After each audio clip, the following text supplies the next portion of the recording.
runs the Markets, Enterprise and Resiliency Initiative at the New America Foundation. Barry.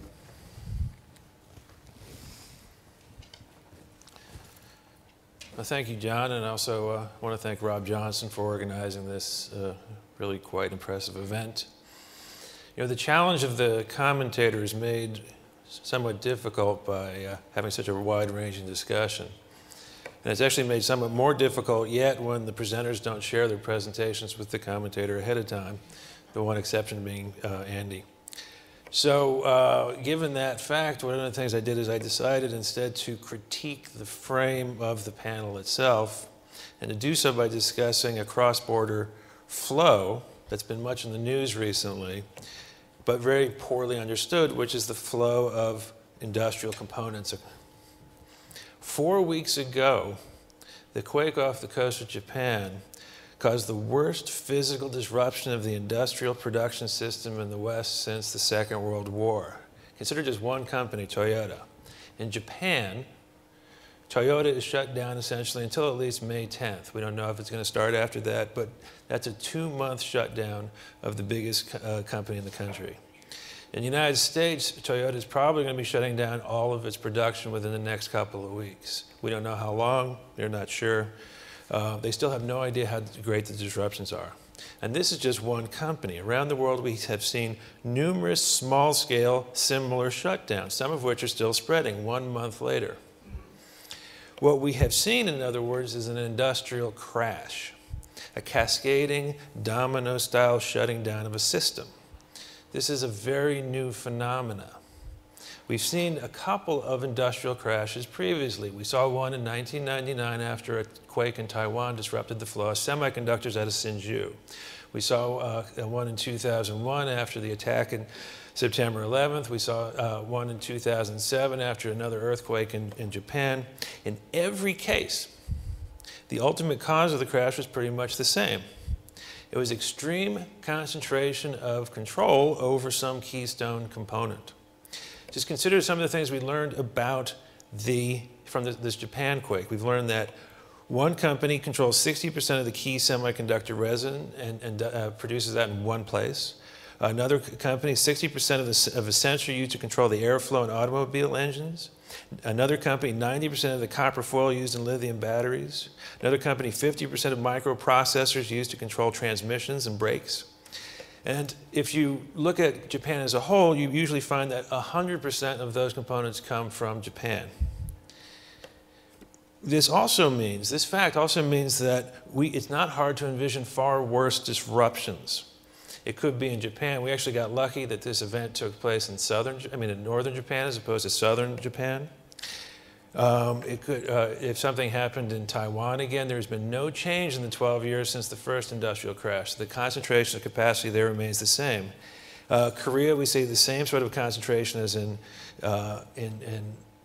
Japan. China, I'm just going to give you a couple of numbers here, and we're talking, when you're dealing with China, you're talking about hundreds of cases in which you see extreme concentration of the capacity that we rely on in this country. 90% of the components that go into our drugs in this country come out of Japan. 100% of the chemical that we use to preserve food on our store shelves, 100% of ascorbic acid comes out of Japan. Now, many events can trigger a crash, an industrial crash, in addition to a natural disaster. I mean, we could see an epidemic, avian flu, it could be a financial panic, it could be conflict among nations, it could be a conflict within a nation. It could even be an attempt to sort of use this kind of interdependency to coerce another nation politically. The classic case was the Suez Crisis in 1956. We just saw that last September, when China cut off the flow of rare earths to Japan.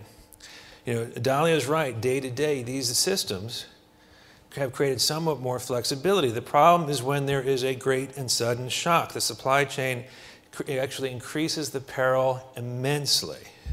From the point of view of society, it would seem to be absolutely unacceptable to continue to rely on these sorts of systems to transmit products across borders. So what has caused this extreme and dangerous concentration?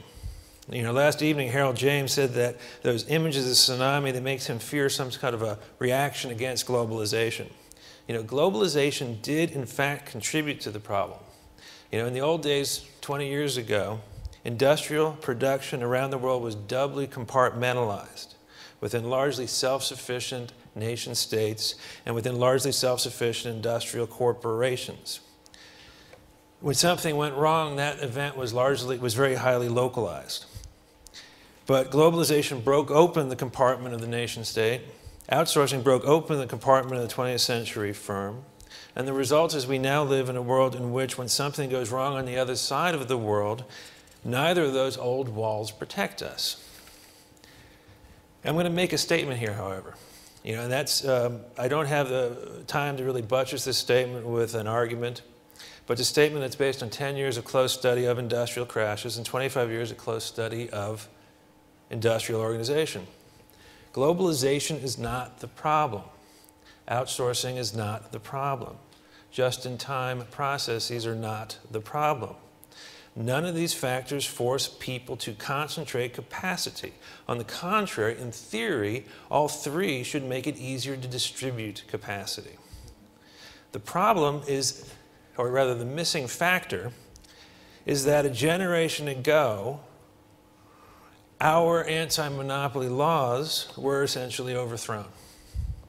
You know, for most of the modern era in the United States, antitrust laws taken together were the dominant factor in structuring the industrial activity in the nation.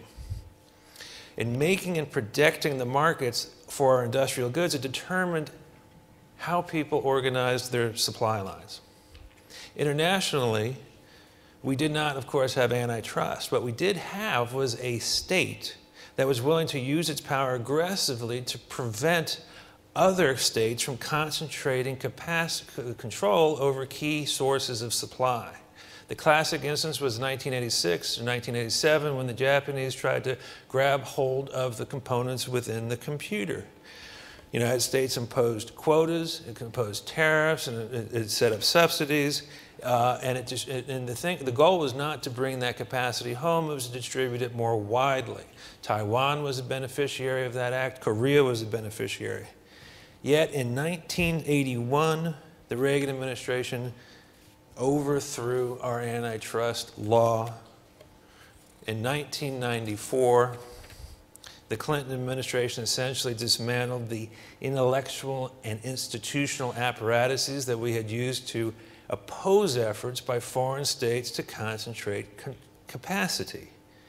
Now, one result of these changes in law was political.